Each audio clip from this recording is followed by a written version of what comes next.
Hi everyone, welcome to Shyam institute. So మీ అందరికీ congratulations అండి. ఏదైతే మనకి కానిస్టేబుల్కి సంబంధించి ప్రిలిమినరీ రిజల్ట్ రావడం జరిగిందండి. సో దానికి సంబంధించి మ్యాక్సిమం 2 తెలుగు రాష్ట్రాల నుంచి మన శ్యామ్ ఇన్స్టిట్యూట్ నుంచి మ్యాక్సిమం క్వాలిఫై అవ్వడం జరిగిందండి. సో ఈరోజు మనం డైలీ కరెంట్ అఫైర్స్లో భాగంగా ఫిబ్రవరి 6వ తారీఖు ఉన్నటువంటి ఇంపార్టెంట్ కరెంట్ ఈవెంట్స్ ఏమన్నా ఒకసారి చూద్దాము. సో ఫస్ట్ వన్ వచ్చేసరికి 94.50 కోట్లు భారీగా పెరిగిన ఓటర్లు 1951 నుంచి ఇప్పటి వరకు 6 రెట్లు పెరిగిన సంఖ్య అని చెప్పేసి ఈరోజు ప్రధానంగా మనకు ఒక న్యూస్ రావడం జరిగిందండి. సో మనకి ఏదైతే మనకి ఇండిపెండెన్స్ తర్వాత అంటే మనకి 1951 తర్వాత కంపేర్ చేసుకుంటే ఇప్పుడు ఉన్నటువంటి ఓటర్ల సంఖ్య క్రమంగా పెరుగుతూ ఉంది అని చెప్పేసి ఈరోజు ప్రధానంగా మనకి ఒక ఈవెంట్ రావడం జరిగిందండి. సో దేశంలో 2023 జనవరి 1వ తారీఖు నాటికి 94.50 కోట్ల మంది ఓటర్లుగా రిజిస్ట్రేషన్ చేసుకున్నారు అని చెప్పేసి మనకి ఎలక్షన్ కమిషన్ ఆఫ్ ఇండియా వాళ్ళు ఒక స్టేట్మెంట్ ఇవ్వడం జరిగిందండి. సో దాంట్లో భాగంగా మనం ఎగ్జామ్ పాయింట్ ఆఫ్ వ్యూలో రేపు 1951తో కంపేర్ చేస్తే ఇప్పటికి ఎన్ని రేట్లు పెరిగిందని కానివ్వండి, లేకపోతే 2023 జనవరి 1వ తారీఖు నాటికి మొత్తం ఓటర్ల సంఖ్య ఎంత కానీ ఇలా ఎగ్జామ్ పాయింట్ ఆఫ్ వ్యూలో డిఫరెంట్గా అడగొచ్చు. సో దాంట్లో భాగంగా మనం చూసినట్లయితే దేశంలో ఈ ఏడాది జనవరి 1 నాటికి నమోదైన ఓటర్ల సంఖ్య 94.50 కోట్లు అని చెప్పేసి చెప్తున్నారండి. సో ఈ విధంగా కేంద్ర సంఘం వెల్లడించిందని చెప్పేసి ఏదో వచ్చే ఏడాది లోక్సభ ఎన్నికల్లో ఈ యొక్క ఎన్నికల శాతం ఇంకా ఇది ఓటింగ్ సంబంధించి ఇంకా పెరిగే అవకాశం ఉందని చెప్పేసి చెప్తా ఉన్నారు. సో ఇక్కడ మన ఎగ్జామ్ పాయింట్ ఆఫ్ వ్యూలో 2023 జనవరి 1 నాటికి ఎంత అని చెప్పేసి గుర్తుంచుకోవాలి. అదేవిధంగా 1951 ఆ సంవత్సరంలో మొత్తం 17.32 కోట్ల మంది ఓటర్లుగా నమోదు చేసుకున్నారండి. సో ఆ ఓటర్లో మొత్తం దగ్గరగా 17.32 ఇంతమంది ఓటర్లుగా నమోదు చేసుకుంటే 45.67% మాత్రమే ఓటు హక్కును వినియోగించుకున్నారు అని చెప్పేసి ఎలక్షన్ కమిషన్ ఆఫ్ ఇండియా చెప్పడం జరిగింది. సో అదేవిధంగా లాస్ట్ టైం మనకి 2019లో 91.20 కోట్ల మంది ఓటర్లుగా నమోదు చేసుకుంటే దాంట్లో ఓటింగ్ శాతం అనేది 67.40% నమోదైందని చెప్పి చెప్తా ఉన్నారు. సో ఈ సంవత్సరం 2023 జనవరి 1 నాటికండి ఈ డేటా. సో జనవరి 1వ నాటికి సో మన ఎగ్జామ్లో అడగాలంటే డేట్ ఖచ్చితంగా మెన్షన్ చేస్తారండి. సో జనవరి 1, 2023 నాటికి ఎలక్షన్ కమిషన్ ఆఫ్ ఇండియా ప్రకారం మొత్తం మంది ఎంతమంది ఓటర్లుగా నమోదు చేసుకున్నారు అని అంటే మనము 94.50 కోట్లు అండి. సో ఇంతమందిగా రిజిస్ట్రేషన్ చేసుకున్నారు, ఓటర్గా నమోదు చేసుకున్నారు అని చెప్పేసి మనం గుర్తుంచుకోవాలి. సో ఎగ్జామ్ పాయింట్ ఆఫ్ వ్యూలో వెరీ ఇంపార్టెంట్. సో అదేవిధంగా మనం చూస్తే మనకి చీఫ్ ఎలక్షన్ కమిషనర్గా రాజీవ్ కుమార్ గారు ఉన్నారు, అందరూ మీకు తెలిసిందేనండి. సో నెక్స్ట్ వన్ చూద్దాము. సో నెక్స్ట్ వన్ చూసినట్లయితే గిరిజనులకు మరింత ఊతం అని చెప్పేసి ఈరోజు ప్రధానంగా ఒక ఈవెంట్ రావడం జరిగిందండి. సో ఏదైతే మనకి పాడేరు సమీకృత గిరిజనాభివృద్ధి సంస్థ అని చెప్పి చెప్తా ఉన్నారు. అదేవిధంగా దేశవ్యాప్తంగా అత్యంత వెనుకబడిన గిరిజన తరగతులకు మరింత ఊతమిచ్చేందుకు వారి జీవన ప్రమాణాలు పెంచేందుకు కేంద్ర ప్రభుత్వము కొన్ని నిర్దిష్టమైన ప్రణాళికలను తీసుకొస్తుందని చెప్పేసి దాంట్లో భాగంగా ఈ నేపథ్యంలోనే ఆంధ్రప్రదేశ్లో జనవరి 27 నుంచి 30 తేదీ వరకు కేంద్ర బృందాలు పర్యటించాయని చెప్పేసి చెప్తా ఉన్నారండి. సో ఓవరాల్ ఇక్కడ మనం చూసినట్లయితే అత్యంత వెనుకబడిన గిరిజన తెగ అని చెప్పి చెప్తామండి. మనము PVTG అని చెప్పేసి ఇంగ్లీష్లో చెప్తాము. సో అత్యంత వెనుకబడిన గిరిజన తెగలును దేశవ్యాప్తంగా 75 ఉన్నాయండి. సో వెరీ ఇంపార్టెంట్ అండి ఇవి. PVTG అని చెప్పేసి మనము ఇంగ్లీష్లో అయితే మనం పర్టిక్యులర్లీ వల్నరబుల్ ట్రైబల్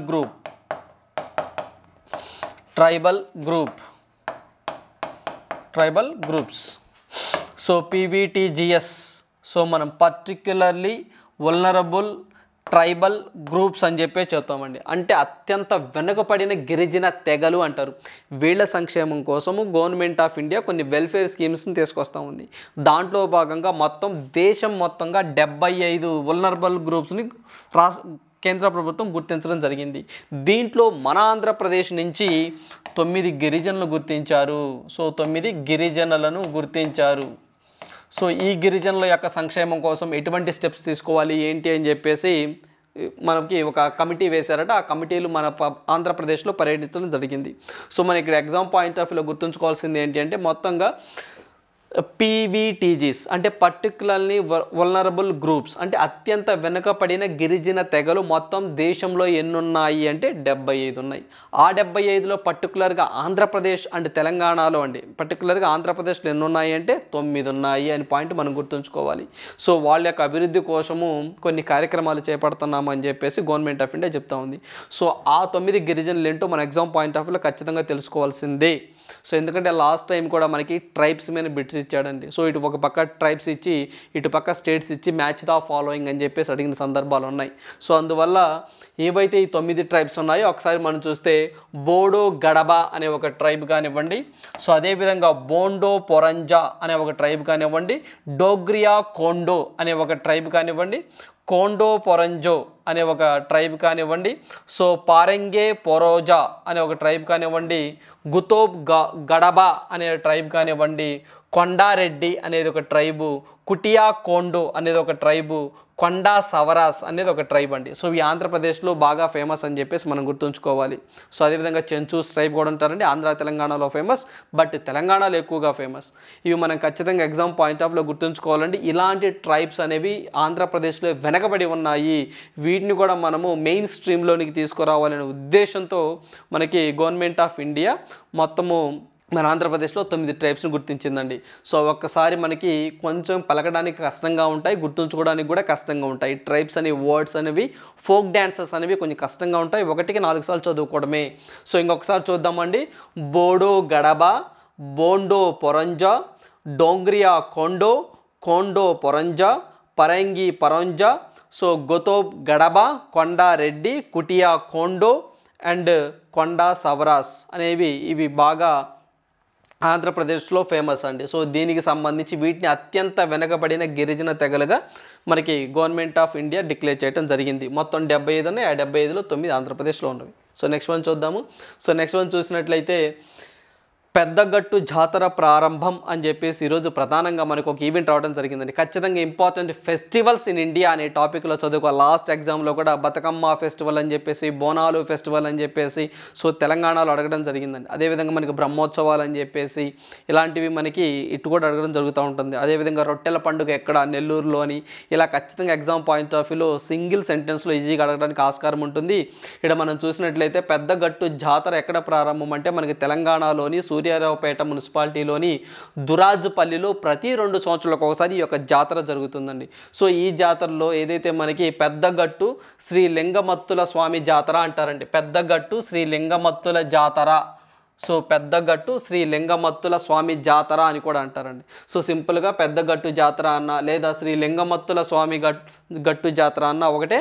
సో ఖచ్చితంగా ఈ జాతర మనం గుర్తుంచుకోవాల్సిందే, పేరు గుర్తుంచుకోవాల్సింది ఎక్కడ అంటే మనకి తెలంగాణలోని సూర్యారావుపేట మున్సిపాలిటీలోని దురాజుపల్లిలో దీని యొక్క ప్రారంభమైన ఇవి యొక్క వేడుకలు అని చెప్పి చెప్తా ఉన్నారు. సో ఖచ్చితంగా ఏదైతే మనకి తెలంగాణ విద్యుత్ శాఖ మంత్రి జగదీష్ రెడ్డి గారు హాజరయ్యారని చెప్పేసి ఓవరాల్గా మనకి ఈవెంట్ రావడం జరిగిందండి. మనం ఇక్కడ ఇంపార్టెంట్ ఫెస్టివల్స్ అనే టాపిక్లో పెద్దగట్టు శ్రీ లింగమత్తుల స్వామి జాతర ఎక్కడ అంటే మనం తెలంగాణ అని చెప్పేసి మనం గుర్తుంచుకోవాలి. Exam point of very very important అండి.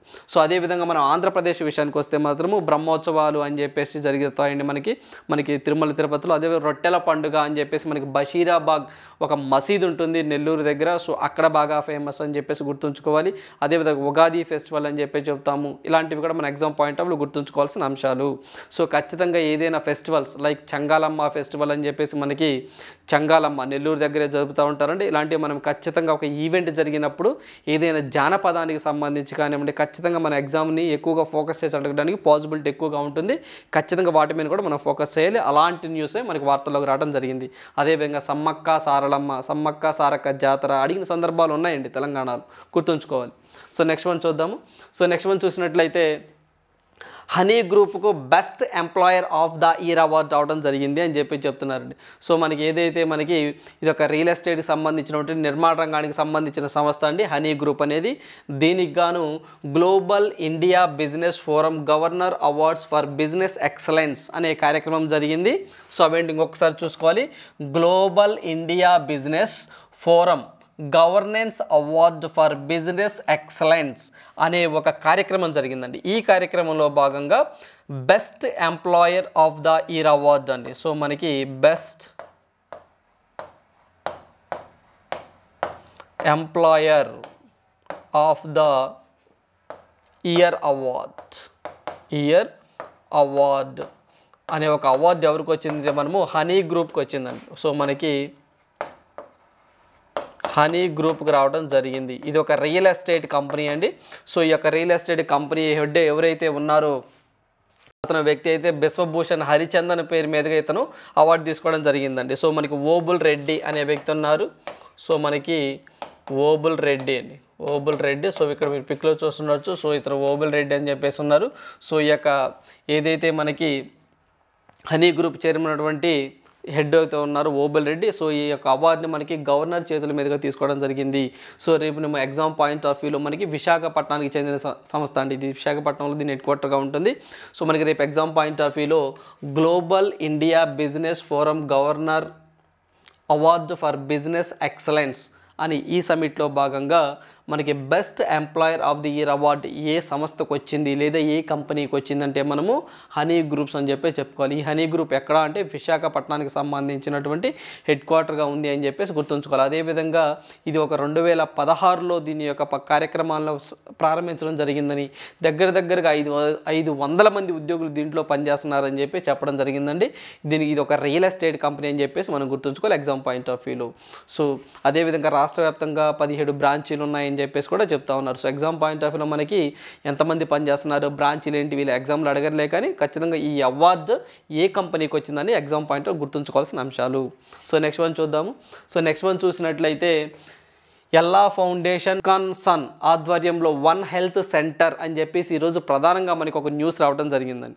ఖచ్చితంగా మన ఎగ్జామ్ పాయింట్ ఆఫ్ వ్యూలో రేపు రాబోయే ఎగ్జామ్లో దీనికి సంబంధించి మనకు ఖచ్చితంగా బిట్ రావడానికి పాసిబిలిటీ ఎక్కువ ఉంటుంది. ఎందుకు అంటే ఏదైతే మనకి ఎల్లా ఫౌండేషన్, సో మీ అందరికీ తెలిసిందేనండి, కోవిడ్ వ్యాక్సిన్ మందు కనుక్కున్నటువంటి కంపెనీ భారత బయోటెక్ అని చెప్పేసి అంటాము. సో ఈ కంపెనీ ఏదైతే అమెరికా యూనివర్సిటీకి సంబంధించినటువంటి మనకి విస్కన్సన్ మెడిసిన్ ఆధ్వర్యంలోని గ్లోబల్ హెల్త్ ఇన్స్టిట్యూట్ అండి. సో మనకి గ్లోబల్ హెల్త్ ఇన్స్టిట్యూట్ ఇది ఎవరి ఆధ్వర్యంలో పనిచేస్తుందంటే అమెరికాలోని మనకి అమెరికా యూనివర్సిటీకి చెందినటువంటి విస్కన్సన్, సో విస్కన్సన్ అమెరికా యూనివర్సిటీకి చెందిన విస్కన్సన్ ఆధ్వర్యంలో పనిచేస్తుంది గ్లోబల్ హెల్త్ ఇన్స్టిట్యూట్ అని. సో వీళ్ళు అండ్ ఎల్లా ఫౌండేషన్ వాళ్ళు ఇద్దరూ కలిసి వన్ హెల్త్ సెంటర్, సో ఇక్కడ మనం చూడవచ్చు వన్ హెల్త్ సెంటర్ అని చెప్పేసి వన్ హెల్త్ సెంటర్ అని చెప్పేసి దీన్ని తీసుకొస్తున్నాము అని చెప్పేసి, సో ఇది బెంగళూరులో మేము ఎస్టాబ్లిష్ చేయబోతున్నాము అని చెప్పేసి చెప్తా ఉన్నారండి. So exam point of view ఎక్కడ ఎస్టాబ్లిష్ చేస్తున్నారంటే బెంగళూరులో ఎస్టాబ్లిష్ చేయబోతున్నారు. ఎందుకు అంటే ఏదైతే వ్యవసాయానికి పశువులకు సంబంధించి ఏదైతే మానవ ఆరోగ్య రంగాల్లో ఎదురయ్యేటువంటి ఇబ్బందుల గురించి రీసెర్చ్ చేయడానికి ఈ యొక్క ఏదైతే మనకి వన్ హెల్త్ సెంటర్ని ఎస్టాబ్లిష్ చేస్తున్నాము అని చెప్పేసి వీళ్ళు సంయుక్తంగా ఒక స్టేట్మెంట్ ఇవ్వడం జరిగిందండి. సో నిన్న జరిగిన ఏదైతే ఒక చిన్న మీటింగ్ జరిగిందో, సో ఆ మీటింగ్లో ఏదైతే మనకి కృష్ణ ఎల్లా సుచిత్ర ఎల్లా అనే దంపతులు కానివ్వండి, అదేవిధంగా గ్లోబల్ హెల్త్ సిస్టమ్ డైరెక్టర్ వసోరియా, సో ఇక్కడ మీరు చూస్తున్నట్లయితే ఇతని పేరేనండి వసోరియా. సో మనకి వసోరియా ఇతని పేరు కూడా మనం గుర్తుంచుకోవాలి ఎగ్జామ్ పాయింట్ ఆఫ్ వ్యూలో. సో ఇతను వచ్చేసరికి గ్లోబల్ హెల్త్ ఇన్స్టిట్యూట్ అని చెప్పేసి చెప్తామండి. Global health institute head director వసోరియా ప్లస్ మనకి కృష్ణ ఎల్లా సుచిత్ర ఎల్లా వీళ్ళిద్దరూ మెమొరండమ్ ఆఫ్ అండర్స్టాండింగ్ అంటే ఒప్పందాలు కుదుర్చుకున్నారు వన్ హెల్త్ సెంటర్ని బెంగళూరులో ఎస్టాబ్లిష్ చేయడానికి. ఎందుకంటే ఏదైతే ఫ్యూచర్లో మనకి మానవులకు కానీ పశువులకు కానీ ఇలాంటి ఏవైనా బ్యాక్టీరియాలు కానీ వైరస్లు కానీ ఇలాంటివి వస్తే వాటిని ఎలా అధిగమించాలి, మానవ జాతిని అనారోగ్యానికి గురి కాకుండా ఎలాంటి టీకాలను మనం అభివృద్ధి చేయాలి అనే ఉద్దేశంతో ఒక రీసెర్చ్ సెంటర్ లాగా వన్ హెల్త్ సెంటర్ అని చెప్పేసి బెంగళూరులో పెట్టబోతున్నారు. సో ఇక్కడ మన పాయింట్ ఈజ్ బెంగళూరు ఎక్కడ పెట్టబోతున్నారు అనేది ఫస్ట్ పాయింట్ బెంగళూరు. ఆ తర్వాత ఏ కంపెనీతో వీళ్ళ యొక్క భారత్ బయోటెక్ ఎస్టాబ్లిష్ అయిందంటే మనము గ్లోబల్ హెల్త్ ఇన్స్టిట్యూట్. ఇది ఎవరి ఆధ్వర్యంలో పనిచేస్తుందంటే అమెరికాకు సంబంధించినటువంటి ఏదైతే ఒకటి ఇక్కడ విస్కాన్సన్కి సంబంధించి అమెరికాకు సంబంధించి ఏదైతే మనకి అమెరికా యూనివర్సిటీకి సంబంధించిన విస్కాన్సన్ ఆధ్వర్యంలో ఈ యొక్క గ్లోబల్ హెల్త్ ఇన్స్టిట్యూట్ పనిచేస్తుంది. సో వీళ్ళ మధ్య MOU కుదిరిని గుర్తుంచుకోవాలి. ఖచ్చితంగా ఎగ్జామ్ పాయింట్లో రేపు ఎక్స్పెక్ట్ చేయొచ్చు. సో నెక్స్ట్ వన్ చూద్దాము. సో నెక్స్ట్ వన్ చూసినట్లయితే 48 కోట్ల పాన్లు ఆధార్తో అనుసంధానం అని చెప్పేసి ఈరోజు ప్రధానంగా మనకు ఒక ఈవెంట్ రావడం జరిగింది. దీన్ని చూస్తే మనకు CBDT చైర్పర్సన్ నితిన్ గుప్తా అండి. సో మనకి ఇక్కడ ఇలాంటివి మనకి యాక్చువల్గా కరెంట్ ఎకానమీలో ఎక్కువగా అడగడానికి పాసిబిలిటీ ఉంటుంది. సో ఈ ఓవరాల్గా ఆర్టికల్లో మనకు ఒక 3 పాయింట్లు వస్తాయండి. ఫస్ట్ పాయింట్ వచ్చేసి మనకి CBDT అబ్రివేషన్ ఏంటో తెలిసి ఉండాలి. అదేవిధంగా CBDT చైర్పర్సన్ కూడా మనకి తెలుసున్నారు నితిన్ గుప్తా అండి. మనకు మనకి DT అని సెంట్రల్ బోర్డ్ డైరెక్టెడ్ ట్యాక్సెస్ అని చెప్పేసి అంటామండి. సో మనకి దీనికి సంబంధించి సెంట్రల్ బోర్డ్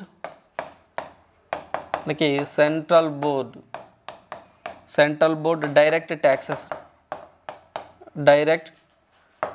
అని సెంట్రల్ బోర్డు డైరెక్ట్ ట్యాక్సెస్ అని చెప్పేసి ఏదైతే ఉంటుందో దాని యొక్క హెడ్ వచ్చేసరికి మనము నితిన్ గుప్తా అని చెప్పేసి మనకి నితిన్ గుప్తా అనే వ్యక్తి హెడ్గా ఉన్నారు. సో ఇతని యొక్క స్టేట్మెంట్ ఇవ్వడం జరిగిందండి. అదేంటంటే ఇప్పటి వరకు 48 కోట్ల పాన్లు ఆధార్తో అనుసంధానమైనాయి అని చెప్పి చెప్తా ఉన్నారు. సో అదేవిధంగా ఈ యొక్క ఆధార్ అండ్ పాన్ అనుసంధానానికి చివరి ఏదైతే గడువు ఉంటుందో అది మార్చి 31లోగా మనం ఏదైతే ఫిల్ చేయాలి అని చెప్పేసి మార్చి 31లోగా మనకి ఆధార్తో పాన్ అనుసంధానించాలి అని చెప్పేసి మనకి central board of direct taxes వాళ్ళు చెప్పడం జరిగిందండి. సో దాంతో భాగంగా దేశం మొత్తం మీద ఇప్పటివరకు మొత్తము 61 కోట్ల మందికి పాన్ కార్డులు ఇష్యూ చేశామని చెప్పి చెప్తా ఉన్నారు. ఇది కూడా ఎగ్జామ్ పాయింట్ ఆఫ్ గుర్తుంచుకోవాల్సిన అంశాలండి. Very very important. మొత్తము ఇప్పటివరకు అండి 2023 జనవరి 1 నాటికి మొత్తం భారతదేశంలో ఉన్నటువంటి ఏదైతే మనకి పాన్ కార్డ్స్ సంఖ్య ఎంత అంటే 61 కోట్ల మంది. ఆ 61 కోట్ల మందిలో ఏదైతే 48 కోట్ల మంది ఆధార్ పాన్ లింక్ అయిందని చెప్పి చెప్తున్నారు. సో ఆధార్ పాన్ లింక్ చేసుకోవడానికి లాస్ట్ డేట్ ఏంటి అంటే మనకి మార్చి 31 గుర్తుంచుకోవాలి. అదేవిధంగా CBDT చైర్మన్ నితిన్ గుప్తా అని చెప్పేసి గుర్తుంచుకోవాలి. సో ఏదైతే మనకి ఈ పాన్ కార్డుకి సంబంధించిన అంశాలు ఉన్నాయో లాస్ట్ కొన్ని ఎగ్జామ్స్ కూడా అడగడం జరిగిందండి. పాన్ కార్డు గురించి అంటే మొత్తం పాన్ కార్డులో ఎన్ని డిజిట్స్ ఉంటాయి అని చెప్పేసి అడగడం జరిగింది. సో అవి మనకు ఎగ్జామ్ పాయింట్ గుర్తుంచుకోవాలి. అది ఇన్కమ్ ట్యాక్స్ యాక్ట్ ఎప్పుడు వచ్చిందని చెప్పేసి, అసలు ఈ పాన్ కార్డు ఎవరు ఇష్యూ చేస్తారు అని చెప్పేసి ఇలా ఎగ్జామ్లో అడగడానికి పాసిబిలిటీగా ఉంటుంది. సో జనరల్గా చాలామంది మినిస్ట్రీ ఆఫ్ ఫైనాన్స్ అని చెప్పేసి అనుకుంటా ఉంటారండి దీనికి పాన్ కార్డుకి సంబంధించినటువంటి అంశాలు. సో అదేవిధంగా అసలు ఈ పాన్ కార్డు ఎవరు ఇష్యూ చేస్తారని ఎగ్జామ్లో కూడా అడిగిన సందర్భాలు ఉన్నాయండి. ఖచ్చితంగా మనం తెలుసుకోవాలి. అంటే ఇవి కొంచెం సిల్లీగా ఉన్నా ఖచ్చితంగా ఎగ్జామ్ పాయింట్ ఆఫ్ ఉపయోగపడతాయి. ఎందుకంటే అడిగిన సందర్భాలు ఉన్నాయి. సో మొత్తము పాన్ కార్డులో 10 డిజిట్స్ ఉంటాయని మీకు తెలిసి ఉండాలి. సో 10 డిజిట్ కూడా అది మనకి ఆల్ఫా న్యూమరిక్ అండి. 10 డిజిట్స్ ఉంటాయని తెలుసండి. బట్ అది ఎలా ఉంటాయి ఆల్ఫా న్యూమరిక్ అని చెప్పేసి గుర్తుంచుకోవాలి. మనకి ఆల్ఫా న్యూమరిక్ అంటే మనకి ఇంగ్లీష్ అనే వర్డ్స్ ఉంటాయి ప్లస్ మనకి కొన్ని డిజిట్స్ కూడా ఉంటాయి. ఆల్ఫా న్యూమరిక్ అని చెప్పేసి మనం గుర్తుంచుకోవాలి. Issued by income tax department. Very very important. Pan కార్డ్ని ఎవరు ఇష్యూ చేస్తారు అంటే income tax department under the guidelines of CBDT central board of direct taxes. వీళ్ళ గైడెన్స్ ప్రకారము మనకి ఇన్కమ్ ట్యాక్స్ వాళ్ళు మనకి పాన్ కార్డ్ని ఇష్యూ చేయడం జరుగుతుంది. ఆ పాయింట్ గుర్తుంచుకోవాలి. అదేవిధంగా ఇన్కమ్ ట్యాక్స్ యాక్ట్ అండి. సో మనకి ఇన్కమ్ ట్యాక్స్ యాక్ట్ వచ్చేసరికి 1961లో రావడం జరిగింది. సో ఈ బిట్ చాలా ఎగ్జామ్లు అడగడం జరిగిందండి. సో ఇన్కమ్ ట్యాక్స్ ఎప్పుడు అంటే 1961. సో దీని ప్రకారం మనకి పాన్ కార్డ్ ఇష్యూ చేస్తారు ఇన్కమ్ ట్యాక్స్ డిపార్ట్మెంట్ వాళ్ళు. ఎవరు గైడెన్స్ ప్రకారం చేస్తారంటే మనకి central board of direct taxes ప్రకారం చేస్తారు. దాని హెడ్ ఎవరంటే Nitin Gupta. It is a 10 digit alphanumeric number. So మొత్తం 61 కోట్ల పాన్ కార్డు ఉన్నాయి. సో ఇలా కాన్సెప్ట్ అన్న గుర్తుంచుకుని మనకి ఎగ్జామ్ పాయింట్ ఆఫ్ ఉపయోగపడుతుంది. సో నెక్స్ట్ వన్ చూద్దాము. సో నెక్స్ట్ వన్ చూసినట్లయితే సో ముషరఫ్ కన్నుమూత అని చెప్పేసి రోజు ప్రధానంగా ఒక ఈవెంట్ అవ్వడం జరిగిందండి. మనకి ఏదైతే మనకి పాకిస్తాన్కి సంబంధించినటువంటి మాజీ ప్రెసిడెంట్ ఉంటారో అదేవిధంగా కార్గిల్ యుద్ధం 1999లో జరిగిందండి. సో దానికి సంబంధించి కర్త కర్మ క్రియ అని చెప్పేసి ఇతని గురించి మనకి ప్రధానంగా ఈరోజు మనకి ఒక ఈవెంట్ రావడం జరిగింది.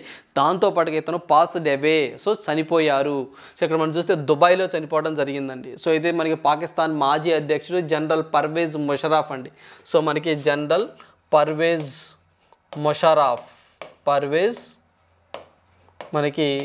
ముషరఫ్ చనిపోవడం జరిగిందండి. సో 79 సంవత్సరాలప్పుడు ఇతను చనిపోవడం జరిగింది.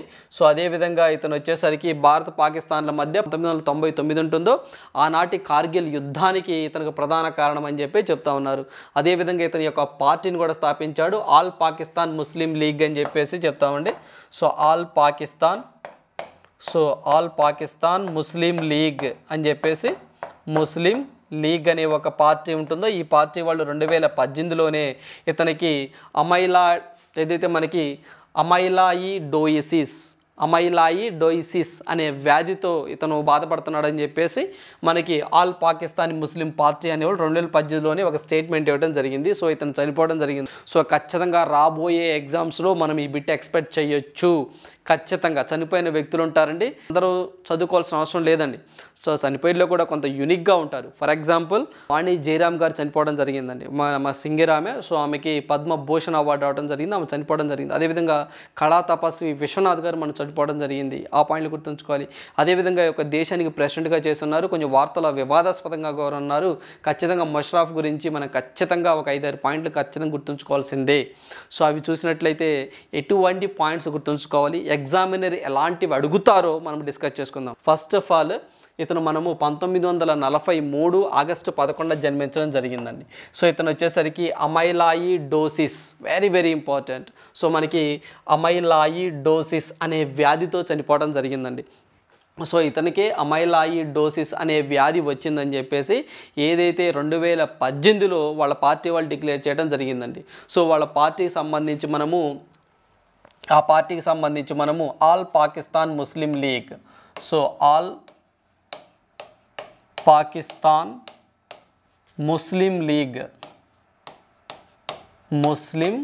లీగ్ అనే ఒక పార్టీ ఉంది. ఇతను ఆ పార్టీకి సంబంధించిన వ్యక్తి అండి. రేపు ఖచ్చితంగా అతని పార్టీ పేరేంటిని కూడా అడగొచ్చు. సో అందువల్ల ఆల్ పాకిస్తాన్ ముస్లిం లీగ్ ఈ పార్టీ వాళ్ళు ఇతనికి అమైలాయిడోసిస్ అనే వ్యాధి వచ్చిందని 2018లోనే ఒక స్టేట్మెంట్ ఇవ్వడం జరిగిందండి. సో ఆ తర్వాత చీఫ్ ఆఫ్ ఆర్మీ స్టాఫ్గా అంటే ఆర్మీ హెడ్గా 1998 అక్టోబర్లో ఇతను రావడం జరిగిందండి. దానికి సంబంధించి అప్పట్లో పిఎం నవాజ్ షరీఫ్గా ఉన్నారు. ఆ తర్వాత జాయింట్ చీఫ్ ఆఫ్ కమిటీ చైర్మన్గా ఉన్నారండి. సో 1999 ఏప్రిల్లో. సో అదేవిధంగా ఇతను ప్రెసిడెంట్ టర్మ్ వచ్చేసరికి 2001 నుంచి 2008 మధ్యకాలంలో ఇతను ప్రెసిడెంట్గా చేస్తున్నారు. సో ఇతను ప్రెసిడెంట్ హోదాలో మన భారతదేశానికి 3 టైమ్స్ సందర్శించారండి, అని 3 సార్లు రావడం జరిగింది. So exam point of view అది కూడా ఇంపార్టెంట్ అండి. ఎన్నిసార్లు రావడం జరిగిందంటే ప్రెసిడెంట్ హోదాలో 3 సార్లు రావడం జరిగింది ఇతను ఇండియాకి. అదేవిధంగా ఇతని యొక్క ఆత్మకథ వెరీ వెరీ ఇంపార్టెంట్ రేపు ఎగ్జామ్ పాయింట్ ఆఫ్ వ్యూలో. సో కాశ్మీర్ యొక్క అంశాన్ని అంతర్జాతీయ అంశంగా చిత్రీకరించడంలో ఇతని యొక్క ఇన్సైడర్ అని ఇతని ఆత్మ చరిత్రలో కూడా రాసుకోవడం జరిగిందండి. So in the lines of fire, very very important. In the lines of fire అనేది ఇతని యొక్క జీవిత చరిత్ర. ముషర్రాఫ్ గారి జీవిత చరిత్ర ఏంటంటే in the line of fire. ఖచ్చితంగా రేపు మన ఎగ్జామ్ పాయింట్ ఆఫ్ వ్యూలో గుర్తుంచుకోవాల్సిన అంశాలు. సో ఖచ్చితంగా ఆయన యొక్క ఆత్మకథ బుక్ పేరేంటి, in the line of the fire. అతని పార్టీ ఏ పార్టీకి సంబంధించిన వ్యక్తి, ఆల్ పాకిస్తాన్ ముస్లిం లీగ్. సో అతను ప్రెసిడెంట్గా ఎప్పటిదాకా చేస్తున్నారు, 2001 నుంచి 2008 వరకు చేస్తున్నారు. సో భారతదేశాన్ని ప్రెసిడెంట్ హోదాలో ఎన్నిసార్లు సందర్శించారు, 3 టైమ్స్ చేశారు. అదేవిధంగా అతను ఏ వ్యాధితో చనిపోయాడంటే మనము అమైలాయిడోసిస్ అనే వ్యాధితో చనిపోయాడు. సో బాగా గుర్తుంచుకోవాలి. సో ఇలా ఎగ్జామ్ పాయింట్ ఆఫ్ వ్యూలో నీకు ఒక 6-7 పాయింట్లు ఉంటే నీకు రేపు స్టేట్మెంట్ బేస్డ్ క్వశ్చన్ అంటే ఈ క్రింది వాటి ముషర్రాఫ్ షరీఫ్కి సంబంధించి సరి కాని అంశం ఏది లేదా సరి అయిన అంశం ఏదని అడిగినప్పుడు మనం ఖచ్చితంగా ఇలా అన్ని గుర్తుంటే మన ఎగ్జామ్లో ఆన్సర్ చేయగలుగుతాం. సో ఇవండి ఈరోజు ఉన్నటువంటి ఇంపార్టెంట్ కరెంట్ ఈవెంట్స్. సో ఖచ్చితంగా మీరు నోట్స్ రాసుకుంటే మీకు రాబోయే ఎగ్జామ్స్లో చాలా యూస్ఫుల్గా ఉంటుంది. So thank you, all the best.